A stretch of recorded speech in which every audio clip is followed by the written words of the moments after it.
Olá, gente, tudo bem? Hoje é quinta-feira, dia 3 de dezembro e vamos junto com informação. Chegou agora cedo em São Paulo um lote de 600 litros para insumos para a fabricação de vacina contra a Covid pelo Instituto Butantan. A carga veio de avião, chegou refrigerada e do aeroporto de Guarulhos já foi levada direto para o armazenamento apropriado. Esses insumos são ingredientes para a fabricação da vacina.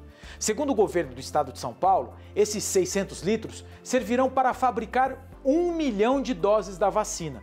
Os insumos foram mandados pelo fabricante Sinovac, o laboratório chinês que tem parceria com o Instituto Butantan. O contrato prevê ainda o envio de 6 milhões de doses prontas. Pelos cálculos do Butantan, São Paulo terá 40 milhões de doses. A vacina Coronavac está na fase final de testes e aguarda registro e autorização da Anvisa para essa utilização. E aí você de casa deve perguntar, né? Tá, mas e daí? E o restante do Brasil? Como é que fica? Eu não moro em São Paulo? Bom, ontem o ministro da Saúde explicou ao Congresso que as vacinas compradas pelo governo federal vão começar a ser distribuídas no ano que vem, entre os meses de fevereiro ou março. O ministro da Saúde disse que cerca de 300 milhões de doses das vacinas contra a Covid-19 já foram negociados pelo governo. Janeiro e fevereiro já começam a chegar 15 milhões de doses dessa encomenda tecnológica da AstraZeneca Oxford, com a Fiocruz. E, no primeiro semestre, chegamos a 100 milhões de doses. No segundo semestre, já com a tecnologia transferida, pronta, nós podemos produzir com a Fiocruz até 160 milhões de doses a mais. Nós estamos falando de 140 milhões de doses já compradas, digamos assim, mais 160 milhões de doses sendo produzidas no segundo semestre, totalizando 300 milhões de doses de vacinas já acordadas e negociadas. Pazuello afirmou que a Anvisa tem acelerado ao máximo a análise de segurança das vacinas. Precisamos compreender de uma vez por todas que nós só aplicaremos vacinas no Brasil registradas na Anvisa, com todos os protocolos cumpridos da maneira correta. E que a vacina não será obrigatória, a menos que o Supremo Tribunal Federal assim determine. A nossa estratégia será não obrigatoriedade da vacina e trabalhar com campanhas de conscientização, trabalhar com disponibilidade em todas as pontas e trabalhar pelo padrão da vacina. Uma vacina campeã, uma vacina com resultados, sem colaterais, e isso tudo, quando isso começar a dar resultado, é ao contrário. Nós achamos que a procura será muito grande e não a obrigatoriedade. Claro, nós estamos aguardando a posição do STF, o STF vai fazer o julgamento da obrigatoriedade, e isso também faz parte do nosso país, dos nossos poderes, e nós vamos nos defender, apresentar nossas ideias, e os juízes vão definir. O plano de vacinação está em análise por 200 especialistas. Há mais de 37 mil salas de vacinas existentes no Brasil. A nossa rede de frios ela gira entre menos 20 e 8 graus positivos. Estamos adquirindo 300 milhões de seringas e agulhas para essa vacinação específica. E estão sendo repassados recursos, em torno de 42 milhões de reais, para a modernização de parte dessa rede de frios do PNI. Segundo o ministro, existem mais de 10 vacinas em desenvolvimento no mundo. Para ele, a de Oxford tem um custo menor para o Brasil. O grande diferencial da AstraZeneca Oxford é que é preço de custo durante a pandemia. Então, o preço é $3,75 por dose. É quase 1/3 a menos do que os preços médios das outras vacinas, chegando a ser quase 8 vezes a menos do que algumas vacinas. Assim como o estado de São Paulo, o Paraná também recorreu a um plano específico para ter as próprias vacinas. Aqui é o Tecpar, o Instituto Tecnológico do Paraná, quem está trabalhando na parceria para o desenvolvimento da Sputnik V. Na Rússia, essa vacina começará a ser distribuída para a população já na semana que vem.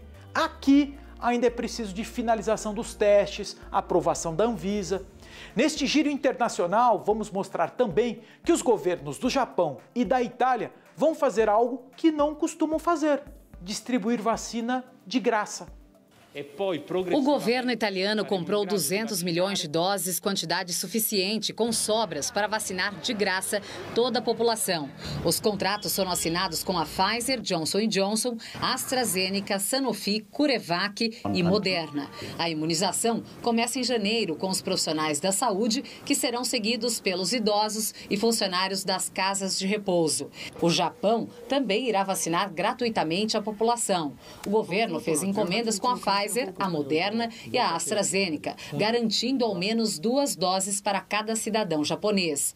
Na Rússia, os primeiros da fila são os médicos e os professores. O presidente Vladimir Putin anunciou que a vacinação em massa da população começa na semana que vem. A Sputnik V foi registrada antes mesmo de concluir os testes clínicos. Segundo o Fundo de Investimento Direto russo, a eficácia é de até 95%. Quarto país mais atingido do mundo, a Rússia registrou quase 600 mortes pela Covid-19 de ontem para hoje. Ainda com informações internacionais, vamos até a Alemanha. O país também se prepara para imunizar a população. O governo criou centros específicos de vacinação e comprou briga com quem é contra o isolamento social. Já está quase tudo pronto para começar a campanha de imunização. Nas próximas semanas, centenas de centros como este serão montados em todo o país. As vacinas já estão sendo produzidas e assim que sair a aprovação, elas estarão disponíveis, disse o ministro da Saúde alemão. Não se trata de ser o primeiro, disse ele. Segurança é a nossa prioridade. Para serem usadas na Alemanha, as vacinas precisam de aprovação da Agência Europeia de Medicamentos. Além da BioNTech, outras 2 empresas alemãs estão na corrida. Neste hospital universitário em Hamburgo, no norte da Alemanha, 30 voluntários estão recebendo doses da vacina desenvolvida pela farmacêutica IDT Biológica, que recebeu 113 milhões de euros do governo alemão para financiar a pesquisa. O país também vai criar uma reserva nacional de emergência, 1 bilhão de euros para comprar itens como roupas de proteção, respiradores e medicamentos. Questionada sobre quanto tempo a Alemanha poderá arcar com tantos gastos, a chanceler Angela Merkel disse que superar a pandemia é o melhor para a economia. A projeção é de queda no produto interno bruto de 5,4% este ano, mas há expectativa de uma retomada do crescimento em 2021. A recuperação será mais difícil para setores como transporte aéreo, eventos, gastronomia e turismo. Michelina trabalha há 10 anos como guia na Alemanha. As fronteiras estavam fechadas, nós não tínhamos a permissão de trabalho, então nós pudemos nos inscrever no programa de ajuda do governo, tanto federal quanto o governo estadual, que me ajudou muito por uns 2 meses e depois, diante da dificuldade financeira, eu tive que pedir ajuda ao serviço social. Cerca de 820 mil postos de trabalho foram perdidos no primeiro semestre na Alemanha, mas o cenário poderia ser ainda pior. Algumas medidas ajudaram a evitar demissões em massa, como o chamado Kurzarbeit, ou jornada reduzida, em que o governo paga até 80% do salário dos trabalhadores afetados pela pandemia. Eles já previam que o Estado precisaria prestar esses auxílios, caso contrário, diversas empresas quebrariam. Comparando todas as economias, podemos dizer que a Alemanha foi a mais resiliente. Nem todos concordam. Uma multidão se reuniu em Berlim para protestar contra as medidas de confinamento. Para convencer a população a ficar em casa, o governo alemão lançou uma campanha bem-humorada, convocando todos os cidadãos a lutar contra o novo coronavírus. Mas fazer o quê? Nada, absolutamente nada, diz o narrador. O sofá é nosso fronte e a paciência nossa arma. Este boletim informativo, a gente termina aqui, mas voltaremos ao longo da programação com mais informações para vocês. Combinado? Até a próxima!